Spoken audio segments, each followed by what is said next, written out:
Nasa likuran ko ang isa sa mahirap akyatin na bundok sa probinsya ng Aurora, ang sinasabi ng ilang hikers na sumubok akyatin ang summit nito. Ayon sa Office of Tourism, unang naakyat ang tuktok ng bundok ng mga foreign scientists kasama ang ilang local hikers upang alamin ang kakaibang uri ng hayop at halaman na maaring dito lang makikita. Sumunod ay ang organized local hikers ang sumubok akyatin ang tuktok nito.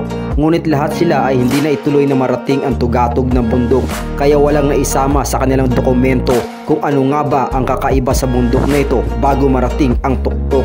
Noong March 2023, kasama ang ilang commercial hikers, aming naranasan ang di malilimutang paglalakbay sa kabundukang ito na kung saan ang iilan sa amin ay hindi na rin sumama para akyatin pa ang tuktok. Ngayon, ating binalikan ang bundok na ito upang magbigay linaw tungkol sa unang nailabas kong video na Mount Mujig. Kaya samahan niyo ako para sa ikalawang pag-akyat sa Mount Anakwao dito sa Dinalungan, Aurora.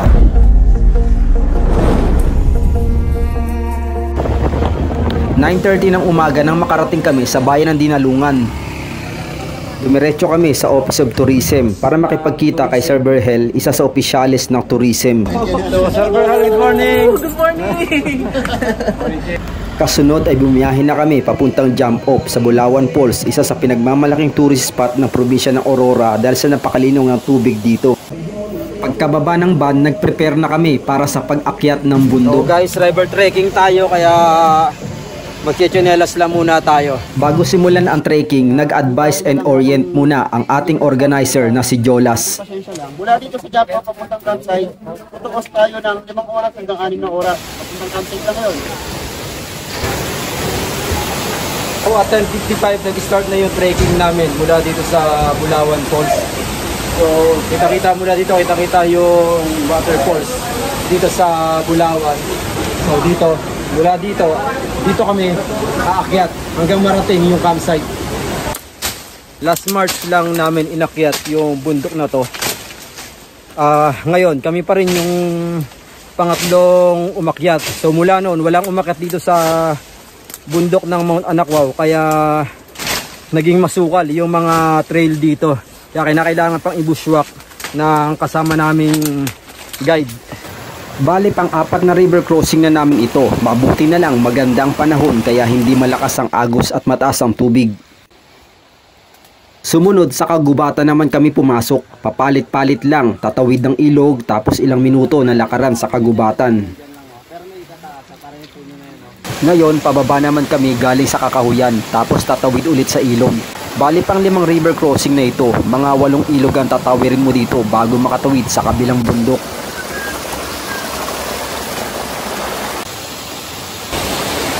So mahigit 1 oras na kaming naglalakad simula doon sa jump off. So inabot na kami ng 12 noon dito. So pagsamantala dito muna kami magla-lunch bago namin ituloy yung trekking hanggang dun sa campsite. Pagkatapos man ng halian na tumagal din ng halos mag-iisang oras, lumarga na kami para sa mahaba-haba pang lakaran. So halos mga 1 oras kami nag-lunch doon sa halos malapit lang dito sa huling water source natin. So ngayon mga 1:10 sisimulan na natin yung ahunan.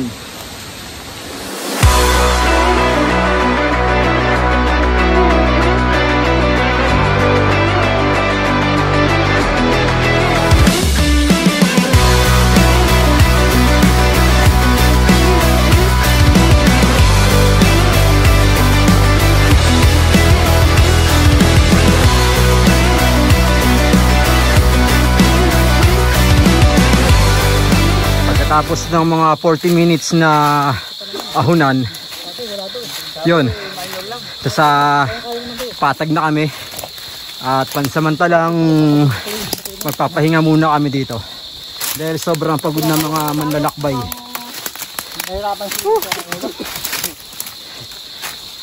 Shout out. Dito ko nakita yung Viper. Tara! What's up? Yan baril. Oo, ako tinatago ko. 5 minuto lang ang pahinga habang hindi pa natutuyo ang pawis, lumarga na ulit. Nakakatamad na kasi pag mahabang pahinga. Nakadalawang take 5 rest din kami. Warm up pa lang yon yung paahon mula sa ilog dahil dito pa lang magsisimula ang totoong laban. So mga ilang minuto lang mula dun sa katamtamang banayad na trail. Isang halos 45 degrees na paahon naman ang aakyatin natin. Sa part na to kami nagkakaiwanan. Yung malalakas, syempre malayo na ang distansya sa mga relax lang sa ahonan. Madali lang sundan ang trail dahil bangin yung magkabilang bahagi, kaya hindi ka maliligaw kung maiwang kang mag-isa. Malalaman mo kung natawid na ang isang bundok dahil halos pababa na ang mga trail. Dito may posibilidad na may maligaw dahil malawak ang pantay na level ng lupa na napapalibutan ng makakapal na kakahuyan at maraming posibleng daanan. Pababa tayo ngayon. Natatandaan ko papunta to doon sa Music Forest. So dito sa part na to kung saan nakababa na tayo, nakatawid na tayo ng isang kabundukan, kitang kita sa paligid ko yung sobrang sukal ng kagubatan na to, kung saan nandito na tayo sa kalagitnaan ng Sierra Madre. So kaya naglagay yung guide natin ito isang palatandaan in case na yung mga kasunod natin hindi sila dumiretso dito dahil possible pwede nilang daanan to dahil yung daan papuntang Anacubao dito yung way. So naririnig na namin yung aligasgas ng ilog. Pababa na tayo dun sa ilog.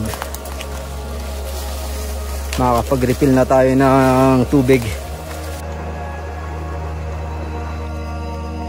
Ito yung una at huling ilog mula sa pagtawid ng bundok. Pwede ka nang sumalok dito ng tubig na maiinom. Kasunod nito ay ang tuyong sapa bago pumasok sa Music Forest. Ito na guys, bago tayo makarating doon sa campsite, dadaanan natin itong Music Forest kung saan napakakitid lang ng pagdadaanan natin. At halos mapuputik na yung pinaglalakaran natin dito. So dito mag-ingat lang tayo dahil may mga malakumunoy na putik ang pwede nating matapakan dito. Dito sa Music Forest, parang ang tagal ng oras bago makalabas. Para kasing paulit-ulit lang yung dinadaanan mo. May makitid na daan at mga nagkukumpulang kahoy sa gilid. Halos nasa alas 4 pala ng hapon, pero may kadiliman na ang paligid dahil nababalot na makapal na hamog ang kagubatan. Mag-iisang oras din bago ako makalabas ng Music Forest simula nang pasukin ko ito. Sa wakas, nakalabas na rin tayo ng kagubatan. Pero ano, ilang oras? Hindi ko mabilang ko ilang oras. Alas 11 tayo eh. So at 5:22, nakalabas na tayo sa kagubatan.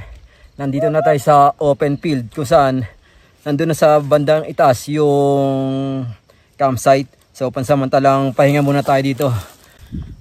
Okay, yun, naka-recover na tayo mula dun sa paglabas ng kagubatan sa sobrang pagod.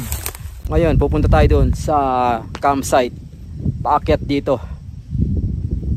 Palubog na rin ang araw nang malapit na ako sa campsite. Naabutan ko na naghahanda na sila para sa hapunan at may ilan na rin nakapagtayo ng tent.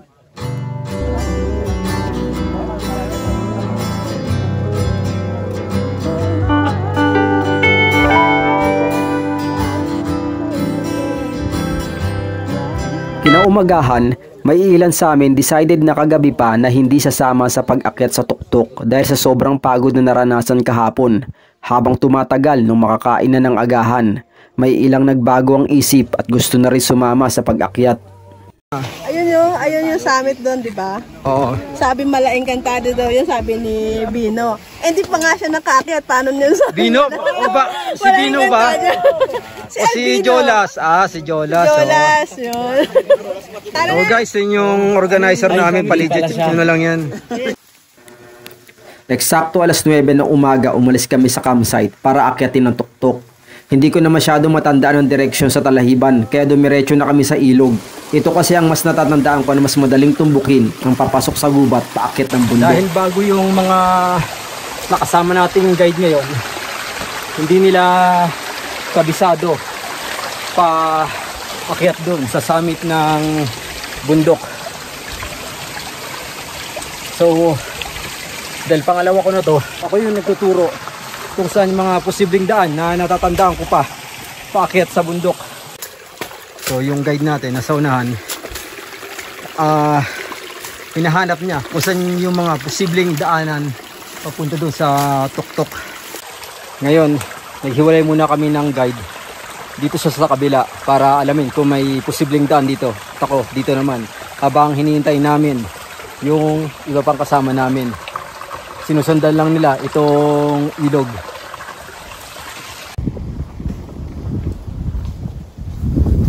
Parang diyan kami pumasok. Tapos tatagos ulit tayo sa parang gantong madamo.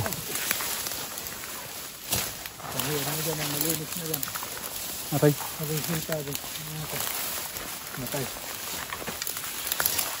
Ito rin yung nakaraang pinasok namin na natatandaan ko pa, na kung saan saglit lang nakakala mo magubat na yung pinapasok namin dahil nga umiiwas kami sa init ng araw. Yung pala saglit lang. Papupunta na tayo dun sa mainit na lugar ulit. Natatandaan ko meron tayong ridge na dadaanan dito sa kanan, bangin. O tapos pag natapos natin yon, gubat na yon, dire-diretso na. Musi Forest na yon. Habang palapit tayo sa tuktok ng Anakwaw, gumaganda rin yung view dito sa likuran kung saan natatanaw natin yung kasiguran.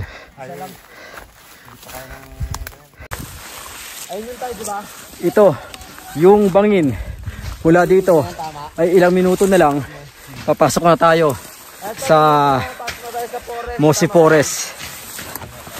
So guys, dito kunting ingat lang sa pagtapak dahil kung inakala mong lupa pa yung nilalakaran natin, hindi mo alam isang talahiban lang pala na maaari tayong gumulong doon sa baba. So halos mga 1 foot lang yung lapad ng tatapakan mo rito. Yan na yung mga kasama nating guide na nagsisimula ng tabasin yung mga talahiban papasok ng Musi Forest. So guys, possible nga na tama yung daan na tinuturo ko sa ating guide dahil itong monopod natin sa akin pa to nang galing nung huling akyat ko nung March nitong taon lang, nitong March 2023.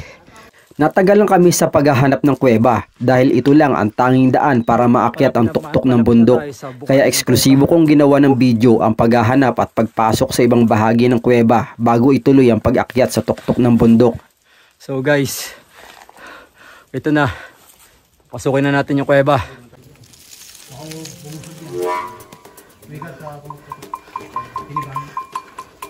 So mula dito mga ilang metro lang yung liwanag na yon mula sa kanan, yun na yung lagusan papunta sa summit. Andyan sa dulo, sa dulo yun yung kuweba na dapat i-explore. Tinapuntabunan lang nila nito. Akitin ko naman ngayon itong kuweba palabas paakyat ng summit. So pangalawang pag-akyat natin dito sa Mount Anakwaw. Dito ay napasok ko na ang bandang ibaba ng kuweba bago dumating ang ilang mga kasama ko.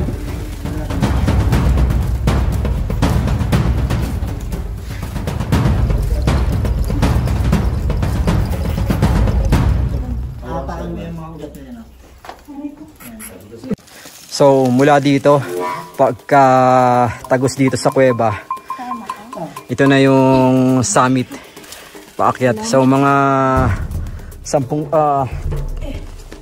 seconds lang nandun ka na sa summit. Pero maganda talaga yun sa pinaka-tuktok.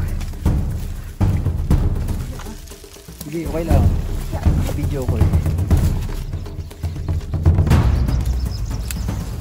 So lalaki na mga nepenthes dito. Mukhang pati daga. Kayang-kaya nilang kainin. So nandito na kami ngayon sa summit ng Mount Anakwaw.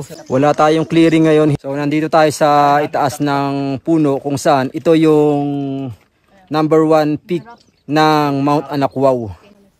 Sa inilabas kong video noong April 2023, ang Mount Mujig, ito ang bundok na naakyat namin ngayon. Ngunit ang Mount Mujig ay hindi kinikilala ng bayan ng Dinalungan bilang pangalan ng bundok. Ito ay nagmula lamang sa pangalan ng grupo ng mga hikers na may kasamang dayuhan na unang nakaakyat dito. Ganun pa man, ayon sa ibang lokal, ang bundok na ito ay hindi ang pinakamataas na bahagi ng bundok ng Anakwaw dahil ang pinakamataas na bahagi ay ang bundok na natatanaw sa bandang kanluran mula rito at wala pa ang sinumang nakararating doon. Itinuturing lamang nila ito bilang unang tugatog ng kabundukan ng Anakwaw. So ngayon, palabas na tayo. Pababa na kami ng bundok. Mga 1 PM kabababa lang namin dito sa campsite. Galing dun sa tuktok ng bundok. So halos 1 oras ang pababa. Ngayon, problemahin na lang namin yung pagligpit at pagbaba hanggang dun sa Bulawan Falls.